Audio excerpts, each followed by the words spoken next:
These next stories are first-hand accounts from the Fortean Times readers and posters at forum.forteantimes.com. In the late 1970s in Birmingham, I had a job delivering bundles of newspapers to shops around the city. This involved getting up in the middle of the night and cycling into the city center, unloading papers from the early London train, taking them back to the John Menzies depot for sorting, and then going off in a van delivering them to newsagents all over the city. It could be quite eerie, especially in winter, because often, apart from foxes, you would not see another living soul for much of the round, which would be at about 3 or 4 in the morning. It also didn't help having interrupted sleep because my mind often filled with strange thoughts. However, I did get used to it and rather enjoyed driving around the deserted city in the dark, especially when there was snow. One night, I was driving along a straight stretch of road when I suddenly saw a face in the rearview mirror.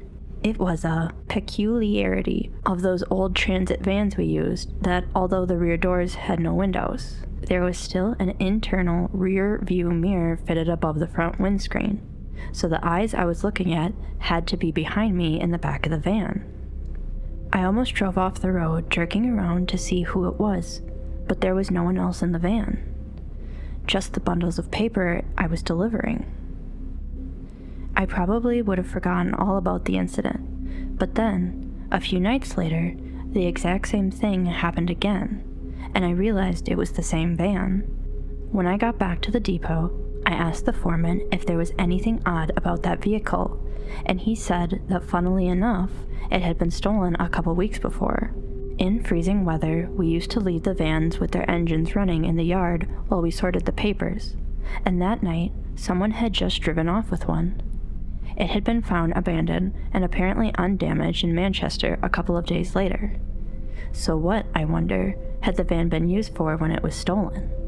And could that have left some kind of psychic imprint? Sadly, I never had the chance to drive it again as it was scrapped soon afterwards. With this story, I think I have to agree with the witness. Something sinister must have happened for him to have seen someone in the van with him. I also have to wonder if perhaps that van belonged to a deceased worker at his company, and he just didn't have that knowledge. Either way, this is a very creepy story, and I'm glad this has never happened to me.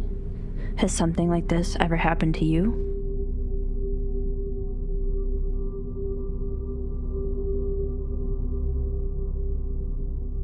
I would like to share a few strange experiences. The first one happened in my apartment. My family moved into my grandfather's old apartment when he moved to a retirement home. I was about a year old and have lived here ever since. When my grandfather passed away, strange things started happening. I was about 11 or 12 years old and was starting to be open to the paranormal. Things started to disappear and reappear. Lights went on and off, the water tap was turned on, etc. One of the scariest things that happened was when I was sleeping in my room. My wardrobe is built in the wall, and it has no handle, just a key and a keyhole. I remember being woken up in the middle of the night by a very loud noise coming from the wardrobe. Then I realized that it sounded as if someone was furiously pulling or shaking the door. It went on for a couple of seconds, stopped, and then continued. It went on, and I was completely terrified. My heart was pounding, and I was too afraid to move. After a couple of minutes, the door shaking took a longer break. I ran to my parents' room hysterically crying and tried to explain to my mom what had happened.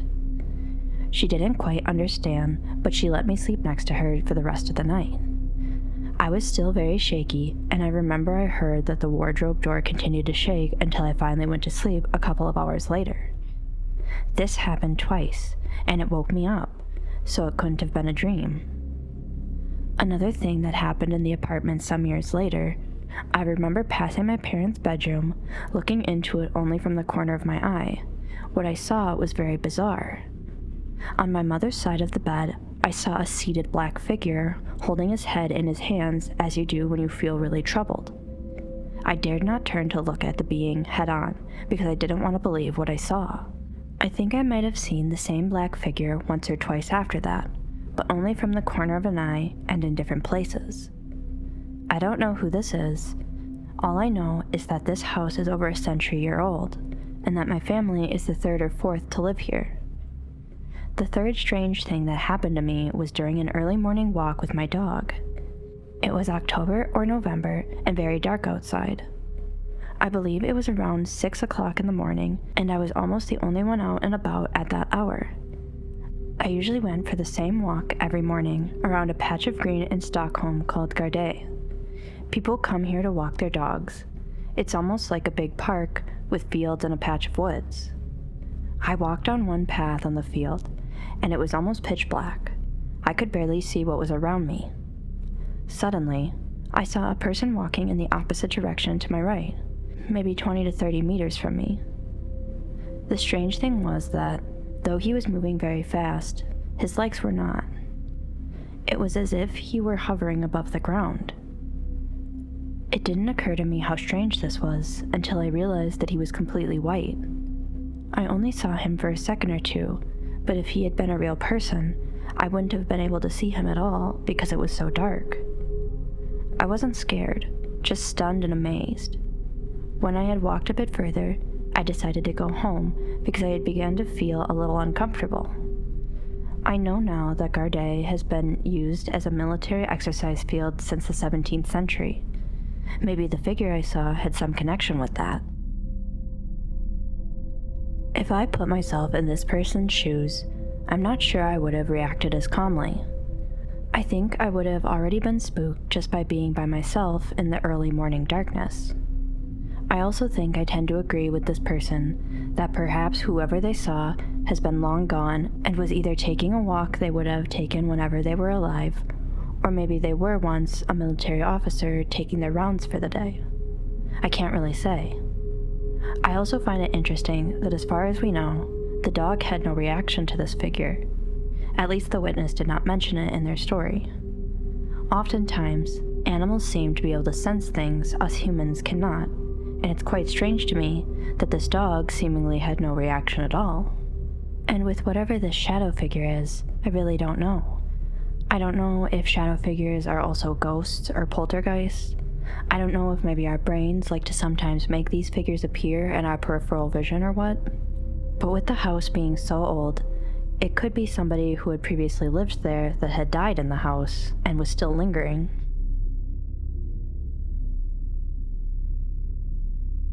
When my husband and I relocated to Manchester 11 years ago, we had very little time to find somewhere to live between getting married and getting the go-ahead to move.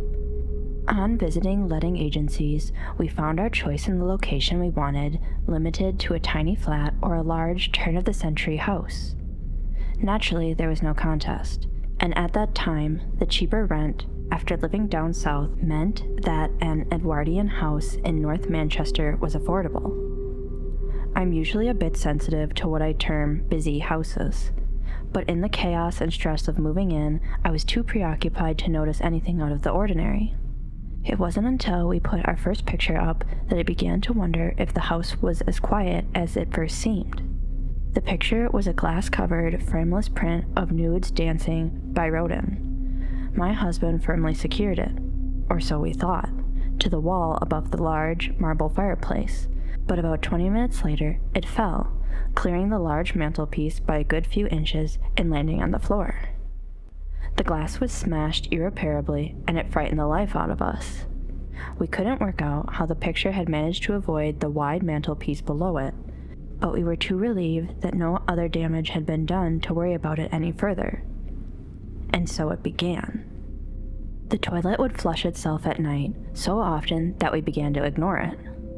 Keys would jangle in the back door lock, and on one occasion my husband watched transfixed from the toilet as the shower curtain shook by itself and a shampoo bottle jumped into the bath. Some of these incidents are perhaps easy to debunk, but others were not so easy to explain away. One night I awoke to see a shape bending over my bed as if to look more closely at me. The only way I can describe it is to say that it looked as if it was made up of the snowiness you would get on pre-digital television sets when the signal was weak or receiving interference. One weekend, my parents visited, and my mother swore that she saw a gold-framed mirror appear on the bathroom wall when we had only had a frameless modern version above the sink. The next incident followed closely after that.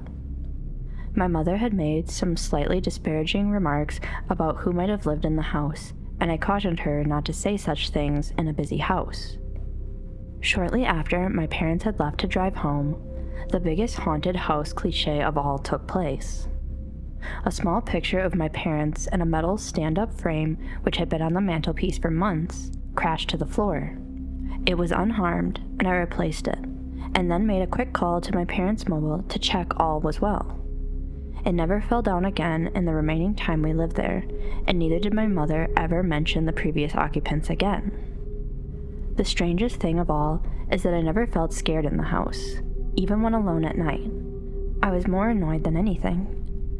I recall misplacing my purse just before going out, and I could have sworn I just had it in front of me. In exasperation, I shouted at the house that I had enough of flying pictures, flushing loos, and jangling keys, and yes, you guessed it. Suddenly there it was, on the table right in front of me. As I say, in general, the house did not feel uncomfortable, apart from one of the 2 reception rooms that we used for storage. This particular room had a horrible blood-red carpet, and bizarrely, an old sword propped up against one wall. Very off-putting. In time, we found a house we wished to buy and moved out. It wasn't until a number of years later that I realized that the only time the house was quiet was when I had been very ill and had required an emergency operation. Was the house sensitive enough to know that I needed peace, or was I just too busy recovering to notice anything at the time? In March 2014, we noted that the house was up for sale. Looking at the pictures on the estate agent website, the sword was gone, but the horrible red carpet remained. And what else? It sounds like there was quite a lot going on in this house, and it really could be a number of things. Again, I think it's important to take into account of the location and age of the house. England is an incredibly old country, and with that comes incredibly old houses. Who knows who had previously lived in this house? It definitely appeared not to like anyone speaking ill of their interior decorating. I also have to wonder if there wasn't some poltergeist activity going on. For those that do not know, a poltergeist comes from German folklore and ghost lore. A poltergeist, or rumbling ghost, or noisy spirit, is a type of ghost or spirit that is responsible for physical disturbances, such as loud noises and objects being moved or destroyed. Most claims or fictional descriptions of poltergeists show them as being capable of pinching, biting, hitting, and tripping people. They are also depicted as capable of the movement or levitation of objects such as furniture and cutlery, or noises such as knocking on doors. Foul smells are also associated with poltergeist occurrences, as well as spontaneous fires and different electrical issues such as flickering lights. So that could be part of what is going on here. I'm also extra creeped out by this disappearing gold mirror and wonder what the significance is of that. I'm also extra creeped out by this disappearing gold mirror and wonder what the significance is of that.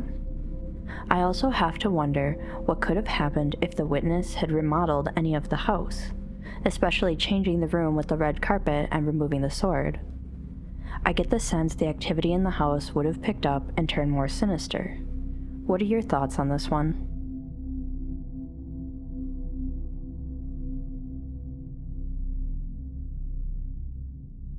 Sometime in the early 70s, I was staying at a farm in rural Norway. This was a traditional Norwegian smallholding and a traditional farming district, but the owners had a counter-cultural bent, and the place was a popular stopover for European and American hippies. Let me make it clear that there was no overt drug use on the farm, and I, myself, did not indulge in any kind of drug taking, so this cannot be used as an explanation for the ghost. The main building was, and is, an old, ramshackle 2-story wooden house. The upper floor had several bedrooms plus a bath and a toilet. The ground floor had a large kitchen-cum-dining room and a large common room. Outside the kitchen was a narrow hall or vestibule with a staircase to the first floor. It's important to understand that it would be impossible to get around the house without making a noise.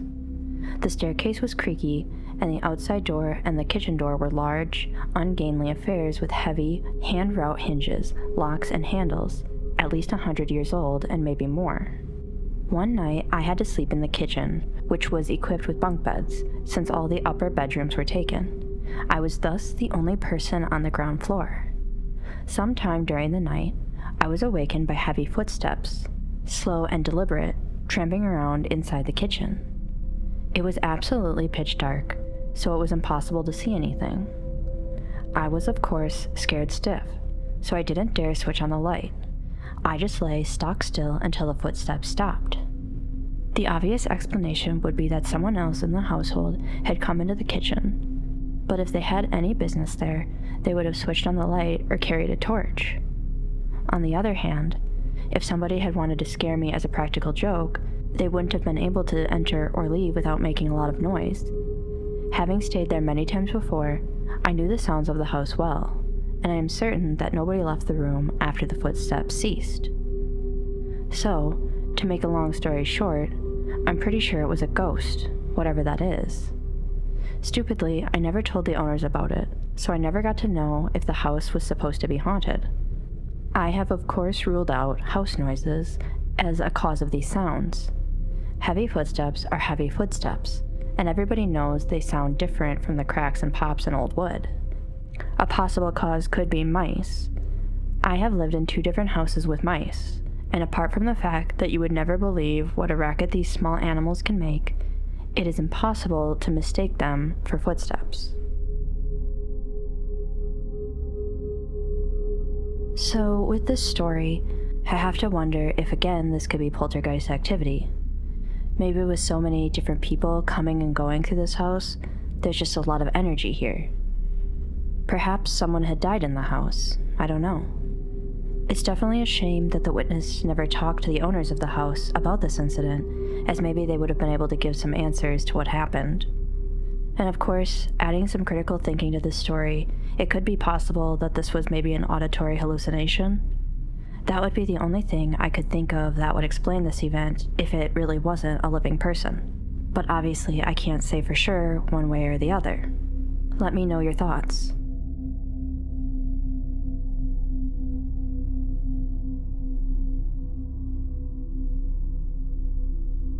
I'm an American expat living in Japan. A month after we moved into our new house, my husband's company transferred him halfway across the country. That's how things are done here. His boss insisted he'd only be gone 6 months, home 1 weekend a month. Because it was such a short notice, there was no reason to spend money to move the entire family. Plus, I was told since our 5-year-old had just started kindergarten, it would be too traumatic for him to change schools mid-year. It was decided we stay put while my husband moved up north for this new project. The situation before he left was that we all slept in the same room, lined up against the wall.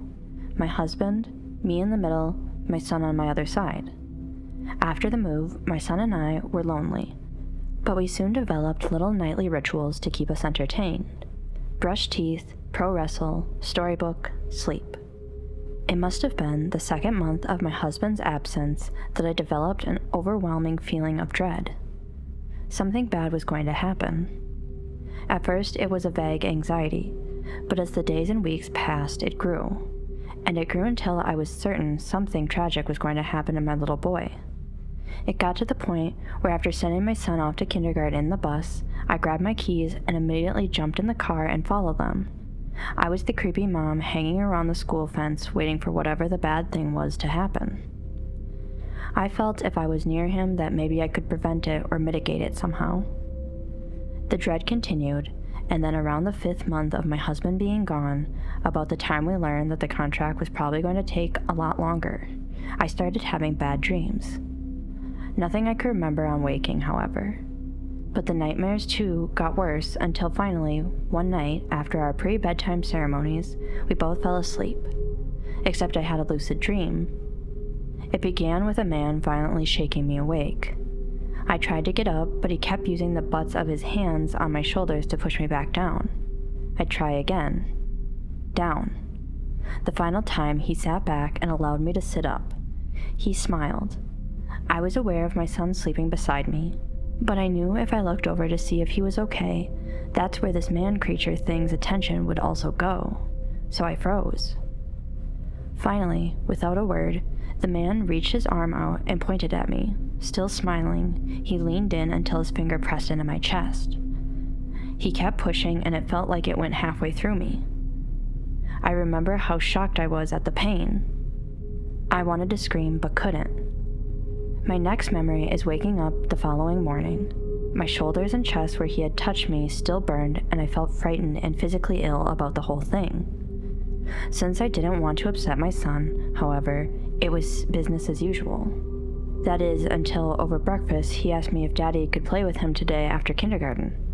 I said no, sorry. Daddy was still out of town and wouldn't be back for a while. My son looked at me with a funny look, as if he knew I was lying to him. He explained to me that no, he had woken up the night before and saw a man, he assumed was his dad, sitting beside me in bed. A month later, I went to the hospital for a checkup and was diagnosed with breast cancer. The feeling of dread, the nightmares, and the visits by the dark man all ceased as soon as I started treatment. In better news, my son just turned 20. My husband is back working in town, and I've been, knock on wood, cancer-free since then. There's a lot to take in with this story. I think initially this person could really have just been having bad anxiety or even an OCD episode. With both of these illnesses, it isn't uncommon to feel absolute dread and have the feeling something bad is going to happen. I myself have experienced this and can attest to how powerful these feelings can be, and how they can also then manifest into physical symptoms, or even turn to your dreams. I have to wonder if all the stress of moving, having a young child, and your husband being away for a large chunk of the year caused the witness to develop one or both of these illnesses. Obviously, I'm not a doctor, so I can't diagnose someone. I'm just using my experiences to try and make sense of the situation. And with seeing this strange man, I first thought this sounded a lot like sleep paralysis, with her not being able to move or speak, but it all feeling very real. But when the son also said they saw a man, I don't really think that sleep paralysis would then be the case. I don't know if this man was possibly warning the witness of having breast cancer by poking her in the chest, or could he have had a more sinister motivation? Could this creepy smiling man have given her this breast cancer? What do you think about this story?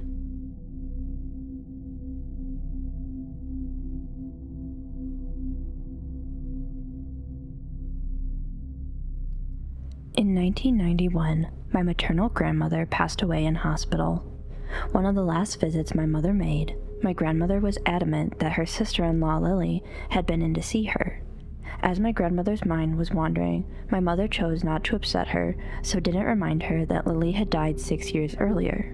In 1992, Aunt Winnie, Lily's sister, passed away. On the last visit my mother made to see her in hospital, Winnie, whose mind wasn't wandering at all, expressed her surprise that my grandmother, who had died the year before, had paid her a visit. By this point, my mother and I accepted that this was clearly a family thing, considering that Winnie and Lily had had an aunt who saw things moving about that no one else could. It seemed to us that we perhaps have some sort of built-in ability to commune with the dead. It was about at this time I experienced a poltergeist in my friend's house, but that's another story. Following my grandmother's death, my mother and I regularly saw her. I spotted her walking through Colchester on the afternoon she died.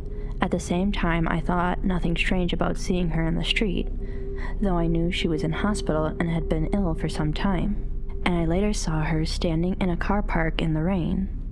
My mother often saw her walking up and down the high street of the town she lives in, and on more than one occasion has seen her in the passenger seat of other cars. Maybe there just happens to be someone else who looks a lot like her, or perhaps, bearing in mind of her fondness for shopping, her spirit continues to parade the retail outlets of Essex. In May 2000, my grandfather died, but there were no stories from him about otherworldly visitors in hospital, which, I must admit, was a disappointment, especially from the man who entertained me through childhood with ghost stories. That said, something rather strange happened while my mother typed up the order of service for his funeral. He seemed to have worked out how to edit Word documents from the other side. And on various occasions, it felt as if he's been around, a sensation also experienced by my aunt, who lives in Australia. But we haven't had any further deathbed visits. However, in 2010, I had an operation that required an overnight stay in hospital. The first strange thing to happen was that, as I came round from the anesthetic, I was standing at the opening of a tunnel, as I imagine people see in near-death experiences, and walking away from me were two women and a man who looked as if they had stepped out of a Jane Austen adaptation. As the hospital was in a spa town, I'm willing to accept it was a dream and the town's history merely influenced their appearance. But are NDE-style tunnels a usual feature following general anesthetic? At some point in the night, I haven't had a clue what time it was, but it was pitch black and there wasn't a sound from outside, no traffic or people. I woke up. I was convinced someone had come into my room, and I looked over at the wardrobe where I could see a shape. It was too dark to see anything clearly, but there was the outline of a tall man standing there, and I realized it was my granddad, who had died 10 years before. It could well be that the super-strength painkillers I had been dosed up on, or the EMS from the hospital equipment, had some influence over this apparition. But distressed and alone as I was, the presence of my much-loved and much-missed grandfather watching over me was enormously comforting. But whether it was his actual spirit, or my brain tapping into what you might call our spiritual family narrative, I don't know. This story is strange, and personally, I do believe some people or families are more sensitive or in tune with some other sense others may not have. I do want to add, though, that seeing past loved ones right after they have passed isn't uncommon either. So it really could have been a grieving family thinking they saw their past loved ones, but they weren't actually there. Or maybe it really was their spirit still lingering. I find the hospital stay quite interesting. I know pain medication can cause hallucinations, so that very well could be what happened here, but I can't say for sure. Either way, I'm glad the witness was able to find some comfort in whatever or whoever they saw.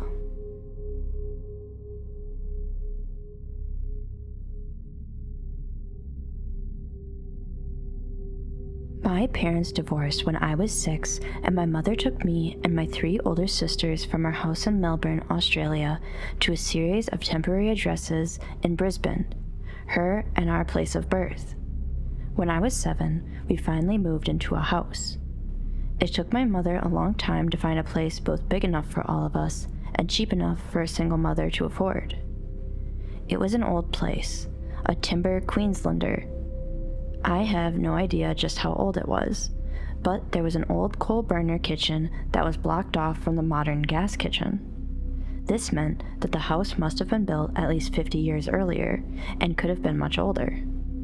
As the youngest, I got the smallest room, just big enough for a bed and not much else.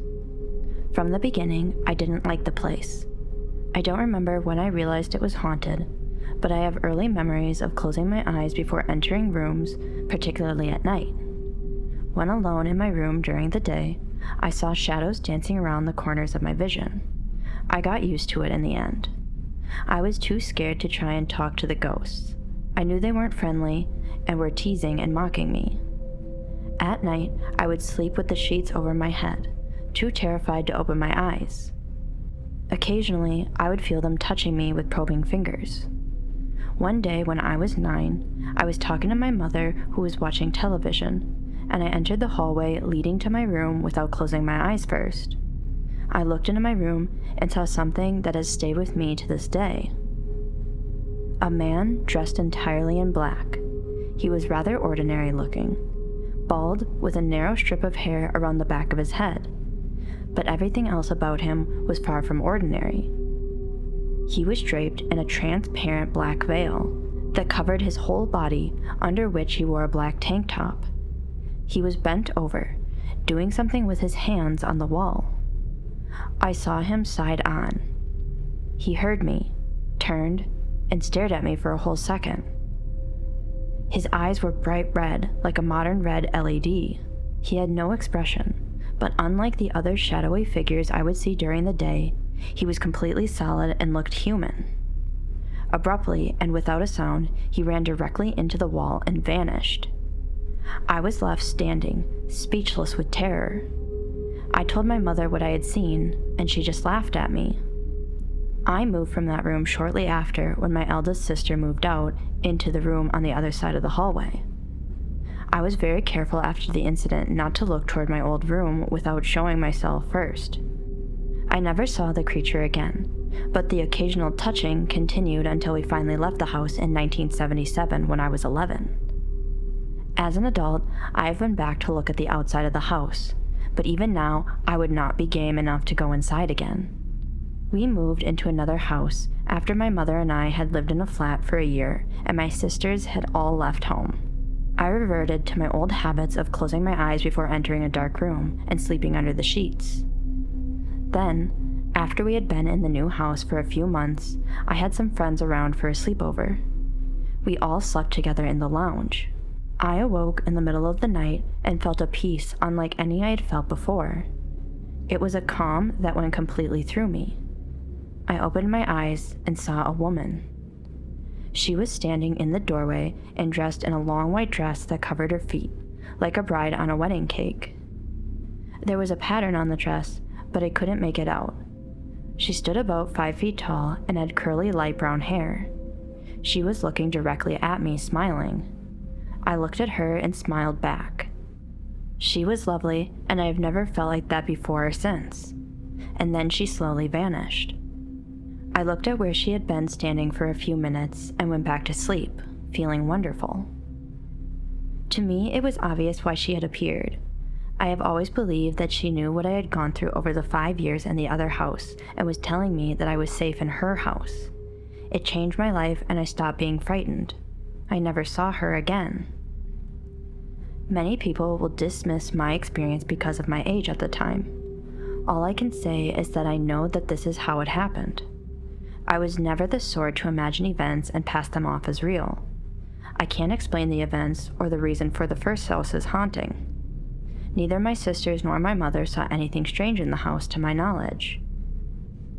Perhaps some of the events were simply the imaginings of a frightened little boy. Even the woman in white could have been a fragment of a dream, although I don't believe so. But I have no doubt the vision of the man in black was real. I have always believed it was a demon or perhaps a lost soul. I don't know if I really want to know the answer. So here we have something that is very strange to me.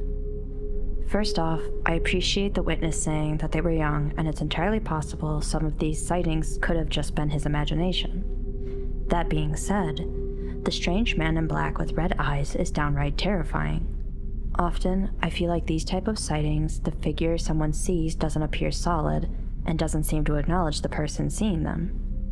I can't imagine walking into your room to see someone or something in there, notice you, and just run into a wall and vanish. Whatever this thing was seemed intelligent, and that it was up to no good. Perhaps this thing lived in the house. Perhaps with all the negative energy divorce brings, it found a way to this house. I really don't know.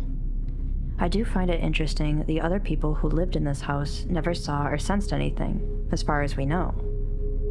This could lend to the idea that it was just the boy's imagination. Or it could be this negative energy had basically picked the little boy to attach itself to, possibly feeding on his fear, sort of like a tulpa.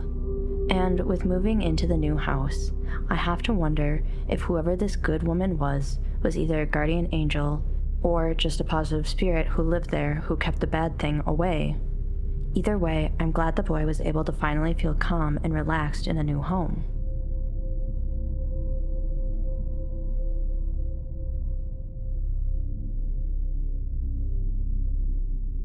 Back in 1995, when I was 16, I moved into a flat share with another college student on the 3rd floor at the top of a family home. It was an old Victorian house, and we were in what I assume were old servants' quarters, and it had an odd layout. The bathroom was off a half landing, and the kitchen was at the top of the last flight of stairs, with our rooms either side of the kitchen. As this was the mid-1990s, it must have been the first time the film Batman Returns was shown on TV. My flatmate and I saw the trailer multiple times over the course of a couple weeks, and were messing about doing not very good impressions of Michelle Pfeiffer saying, "Hear my roar." Fast forward to a typical day. I was in the bathroom and my flatmate was cooking in the kitchen. Out of nowhere, I hear a whispered voice say, "Hear my roar," right next to my ear. My blood ran cold. I rushed out of the bathroom and, as I reached the bottom of the stairway to the kitchen, began accusing my flatmate of trying to scare me. Only she was also obviously shaken up and said that she'd heard the same phrase whispered in her ear. After a minute two of each of us insisting that the other was responsible, it became clear that neither one of us could have snuck up on the other to play this trick. The distance between my position in the bathroom was at least 33 feet away from the kitchen, through one closed door and with that flight of stairs in between. So that's when we both realized quite how impossible the event actually was. I've pondered this many times over the years, and I've come up with no explanation other than something was deliberately imitating us. Bearing in mind this was the 1990s, were tiny, discrete speakers capable of directional sound even available? Especially on a student budget? I just don't see how this phenomenon could have been faked. This wasn't the first time that a poltergeist had been mentioned at the flat share. Our landlady was convinced that we were smoking upstairs and got quite shirty about it. This happened several times when it was just me in the house and I never smoked. We began attributing this phantom smell to a poltergeist as it happened quite often. One last bit of weirdness. I was staying in the house while my flatmate and the family were away. From the top of the house, I could hear furniture being moved downstairs, as if people were sitting down to eat at the dining table. The sound of chairs scraping on wood floor. At first I thought it might be a burglar, yet despite my nerves, I set off downstairs to see what was occurring. As I descended the final steps, the sound stopped. Being rather afraid, I decided to go back upstairs, only for the noise to start up again as I reached the final flight of steps to the 3rd floor.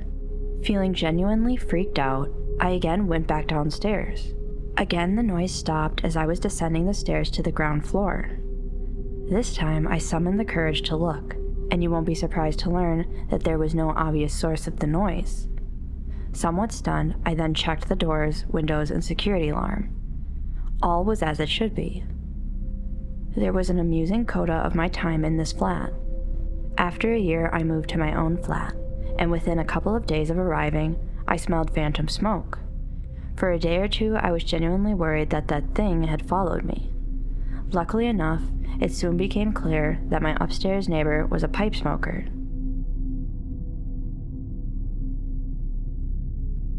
So, again, we seem to have a possible poltergeist living in this house with all these people. Although, to me at least, it didn't seem very negative in nature, maybe just more of a trickster. At first, when I read that the witness heard the "hear my roar" line, I thought perhaps the shower head picked up radio waves to quietly broadcast in that room, as this phenomenon can actually happen. And I have to wonder that their flatmate also being in the kitchen and possibly near the sink or some other metal kitchen object also picked this up. That's my one rational explanation for this, but I'm not sure how common it is for two objects to pick up these radio frequencies at the same time.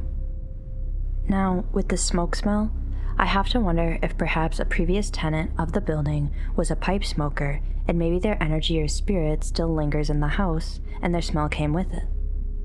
I have no explanation as to what could have been going on with the downstairs dining room furniture moving around. Was it really being moved around?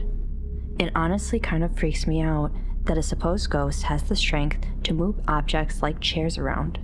I really don't know, but I do know I would definitely be scared living in that house. Would you?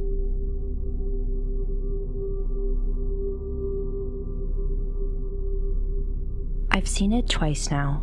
The cat, a narrow tabby whose eyes might be yellow or green, a tall torso as opposed to the round, plump one of most pet cats, though its narrowness may only be a sign of malnourishment, an alley cat, or a normal cat viewed slightly askew. I saw it first one afternoon in a flat I shared with my mother in Saffron Walden, Essex. I came out of my bedroom at the end of the corridor, the open lounge door to my right, spilling light across the carpet, across a tabby that was standing, staring, looking me in the eye. Without paying much attention, I said, "Hello, Bunny," a pet tabby we had at the time, but on entering the front room, found her fast asleep. Baffled, I asked Mom how long she'd been there, and was told some time, and on retracing my steps could find no sign of an invading moggy. I was sure it wasn't my imagination, and put it down to being one of those things. I left Saffron Walden in 2001 and lived at 3 successive addresses, 1 in Suffolk and 2 in Kent, before in 2016 arriving at my current flat on the outskirts of Maidstone. I'd not seen the cat since that day in the late 1990s and assumed it was a one-off, perhaps my imagination after all, when I saw my feline friend again. As at Saffron Walden, the flat is basically a central corridor with rooms to either side, and once again I was looking along the passage from an end room at a patch of carpet illuminated by an open door to my right. I was thinking of nothing in particular, and was intrigued rather than surprised to find myself once more staring into the eyes of a cat. This time I noticed its fur, chocolate rather than gray, though with normal tabby markings, mackerel, not blotch. Our gazes met for a full moment before it quite literally disappeared. I am not a cat owner, and neither does a neighbor's ever visit. Now perhaps this is overanalyzing, but it occurs to me that on both occasions I've seen it, it's been standing in a doorway and at a spot where bright daylight has been spilling into a shadowy corridor. 2 examples of liminality. Though whether this has any bearing, I do not know. I've seen it once in Essex and once in Kent, but no more than once at either address, whose internal layout was different. No central corridors or no natural light. It's as though a particular geography of walls, doors, and illumination is necessary for an appearance. I think I may even have heard it here in Maidstone late one evening after its second visit. A questioning meow from the open bedroom door, the same doorway I saw it in earlier. But though I instantly got up and searched, there was nothing to see. This story to me seems very innocent. Perhaps this is a spirit of a passed-on kitty who is looking for companionship, or maybe even guards this person, but rarely shows itself. I'm not sure, but I don't get any negative intentions. Just a cat enjoying what all cats do, sunbathing and enjoying its day. I make the assumption that it's attached to the witness, as it clearly has followed them from different locations. I don't know if spirits or whatever this cat is can do that, but it seems like in this instance that's exactly what happened. This is the odd, comforting ghost story. Have you ever seen a ghost animal?